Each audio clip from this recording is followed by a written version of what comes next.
Recording Session 7. Timestamp irrelevant. The clock on the wall has stopped moving, or perhaps I have simply stopped perceiving the intervals between the ticks. It is difficult to tell in this basement. The air filtration system is humming at a lower frequency today.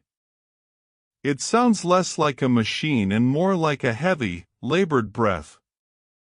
I have been staring at the manifest for box 809 for the last hour. I haven't opened it. I haven't moved it. But I could swear that when I entered the room, it was on the left side of the desk. Now, it sits squarely in the center. The archive feels restless tonight. I am recording this not for posterity, but for sanity. If the physical orientation of objects in this room is shifting, I need a verbal anchor. We are proceeding with the analysis of the artifacts recovered from the offshore listening post, designated the rig. God, the smell coming off these papers, it smells like salt water and old copper. Let us begin with document A12. The Somnus Act of 1982. Officially, it was a public health initiative. The government claimed that a new strain of narcolepsy was affecting industrial output. But looking at the unredacted addendums here, the language is aggressive. Punitive. It wasn't about curing sleep disorders. It was about criminalizing specific types of dream states. Listen to this clause: any subject exhibiting rapid eye movement exceeding 40% of total sleep cycle is to be remanded for observation. 40%. They weren't trying to fix sleep, they were trying to limit the time spent in the threshold. The deeper you go, the more susceptible you become. Project Nocturne wasn't a cure. It was a blockade. A firewall for the human mind. And judging by the casualty reports attached to this file, the firewall failed spectacularly. The enforcement of the Somnus Act required facilities outside of standard jurisdiction. That brings us to the rig. Located 100 miles off the coast, built directly over the coordinates where the black signal was first detected in the hydrophone logs. It masqueraded as an oil platform, but there are no drilling logs here. Only observation logs. The isolation was the point. No radio waves, no light pollution. Just the ocean and the subjects. I have a reel-to-reel tape here, labeled Echo 17. It was recovered from the facility's control room after the 1989 evacuation. The label is handwritten, frantic scribbles. It says, "Do not listen after midnight." A superstitious warning for a scientific facility. I am threading it now. The tape is brittle. Let's see what Dr. Eris Thorne had to say before the end. Log entry 404. Dr. Thorne speaking. We are on hour. God, I've lost count. Hour 200 of the endurance test. Subject 14 has not achieved delta wave sleep in 9 days. The chemical stimulants are keeping his body functional, but his mind is elsewhere. We are observing a phenomenon I can only describe as waking REM. His eyes are open. He is looking at me. But the EKG shows he is in deep dream state. He is hallucinating, but the hallucinations are consistent. He keeps tracing shapes in the air. Complex, non-Euclidean geometry. He claims he isn't imagining them. He claims he is seeing the structure of the silence. The other subjects are beginning to mimic him. It's like a contagion. Not biological, but conceptual. The audio quality degrades here. There is a background noise on the tape. It sounds like water? No. It sounds like fluid moving through a tube. Viscous. Thick. Thorne mentions waking REM. This aligns with the classified memo from Project Nocturne. If you deny the brain the ability to dream, the dream eventually bleeds into reality. The barrier dissolves. Subject 14 begins to speak in the background of this recording. I'm going to isolate the audio channel. It requires some adjustment on the equalizer.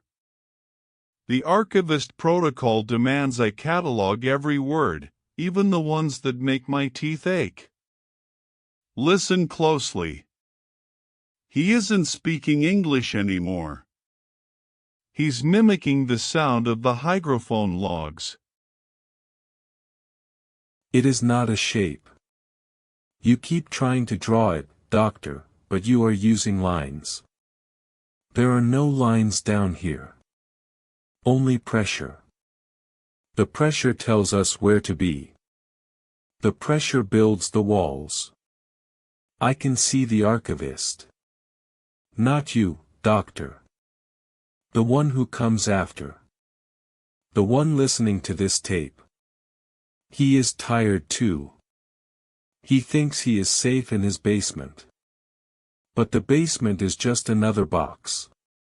And the box is porous. The geometry is already in the room with him.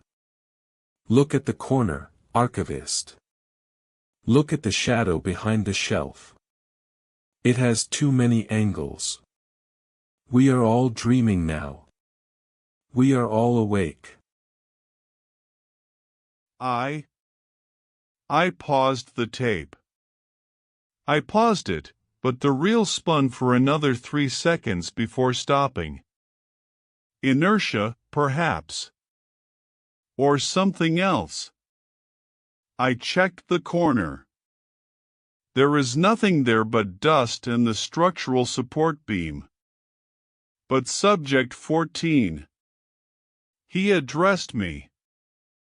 This tape was recorded in 1989. How could he know? Paranoia is a symptom of exposure. I know the protocols. I must remain objective. I must continue. The log skips forward 3 hours. The situation on the rig has deteriorated. It seems the contagion Dr. Thorne mentioned has spread to the staff. They aren't sleeping either.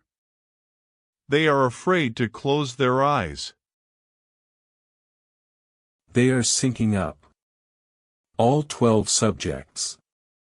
Their heart rates, their respiration, even their blinking patterns. It's perfectly synchronized. It's impossible. We tried to sedate subject 5, but the needle, it broke against his skin. His skin has hardened. It's taking on a texture like calcified coral. And the symbol. The geometric contagion. It's appearing on their bodies as bruises. Perfect, angular bruises rising from the dermis. They aren't injuries. They are brands. We have lost control of the lower levels. The orderlies are screaming that the water in the pipes is singing to them. I need to evacuate. I need to destroy the data. The physical manifestation of the signal. That is the missing link. We assumed the black signal was auditory, a mimetic hazard transmitted through sound. But Thorne's observations suggest it changes biology. The Somnus Act wasn't trying to stop people from dreaming, it was trying to stop them from mutating. If you stay in that threshold state too long, your body adapts to a different environment. An environment that doesn't exist on the surface of this planet. The tape is ending. The final segment is just noise. But it's not white noise. It's the sound of the ocean. Inside the control room. The facility didn't flood. The water manifested inside. It's here. The sleeper. It didn't come from the sea. We summoned it. We became the antenna. Don't you see? The human brain, when stripped of the firewall, it's a beacon. We lit a flare in the dark, and something saw us. It's beautiful. It's archive. Echo 17. Burn it. Burn it before the ink dries on your skin. The tape has finished. The room is silent again. Except, it isn't. I can still hear the water. It's faint, but it's there. Behind the walls. In the pipes. I am looking at my hand. My right hand. There is a bruise forming on my wrist. It looks like a triangle bisected by a curved line. I haven't slept in 24 hours. I thought I was working. I thought I was safe. But I've been listening. I've been the antenna. The Somnus Act failed because you can't legislate consciousness.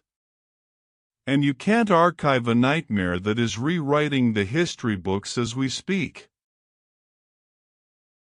I need to leave. I need to seal this sector. Protocol dictates that if an archivist is compromised, the containment doors lock automatically. I am trying the handle. It won't turn. The metal is cold. Freezing. And there is something scratching on the other side. Not a person. It sounds like chitin on steel. I am going to turn off the recorder now. If you find this tape, do not listen to it after midnight. Do not close your eyes.